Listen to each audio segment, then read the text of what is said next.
I've never thought to do this. Sometimes our pets get minor aches and pains. How can you tell? And is it ever okay to give them human pain medication? What about your Tylenol? Joining me with some important answers is veterinarian Rachel Campbell, medical director of Pet Wellness Clinics. There are some really dangerous ones and some ones that are kind of okay. But let's first start before we dive into the medications. How do we really know if our pet, like, wait a minute, are they in pain? Are they okay? Yeah, and that's like one of those things when I was little growing up, I was like, I'll be able to talk to animals when I get older, Yeah, right? You know, and be able to ask them, but you can't. And so that's one, there's the obvious things, right? They're limping, they're licking at something in an area, they're kind of trying to alert you to a specific thing.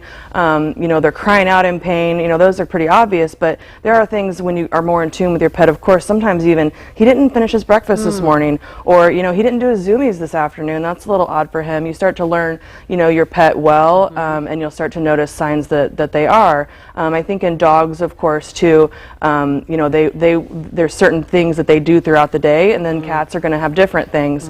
As cats get older, especially, and with dogs, jumping up on things can change, going up and down the stairs.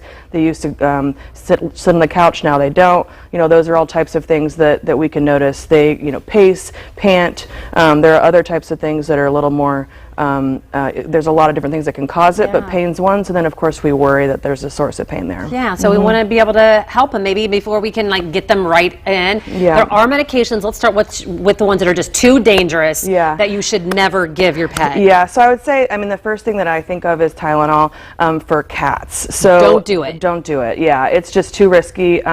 There's no benefit for them, and it can actually be, it can be fatal. So I literally had a very sad case that it was a kitten that broke its leg. The owner was trying to help. It didn't end well. And again, of course, all you're trying to do is help. So just, of course, I would say in general. In dogs, Tylenol, there are some veterinarians using that a little bit for some things, but I just get nervous a little bit about even talking about it because of cats. So, you know, always check with someone before you give them anything like that. Okay, so that's you see on the screen, the ibuprofen, the Tylenol, naproxen, don't do it. Now, there are some things that medicines that could be helpful, and your vet might say, yeah, it's okay to give them blank for something. What would some of those things be? So I think especially right now, we're dealing with a lot of allergies. So there are definitely cases where we may talk about antihistamines. So, you know, Benadryl, Claritin, Zyrtec, those types of things. Again, just remember that dogs are not small people or big people. Dogs are not small people, and cats are not small dogs. So those are all going to be weight dependent. Those are going to be something you have to know a dose on.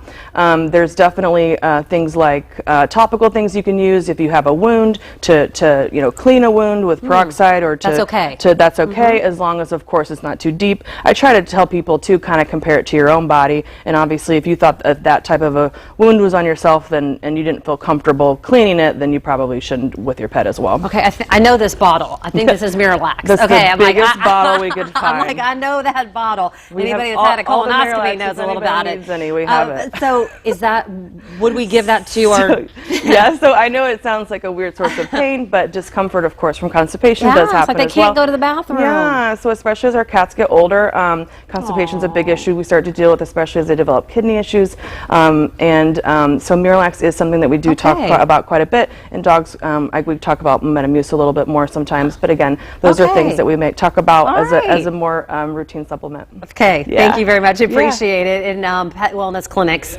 number of locations all over Central Indiana. Fox59.com/links if you're looking for a good doctor.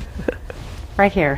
Ta-da! Or Miralax. There, exactly. If you need a Jim, colonoscopy, anyone? Yeah, no, I knew about the Benadryl, Ange, and the peroxide, which is great, but never knew about the Miralax. So now we know. All right, let's take you out to Carmel.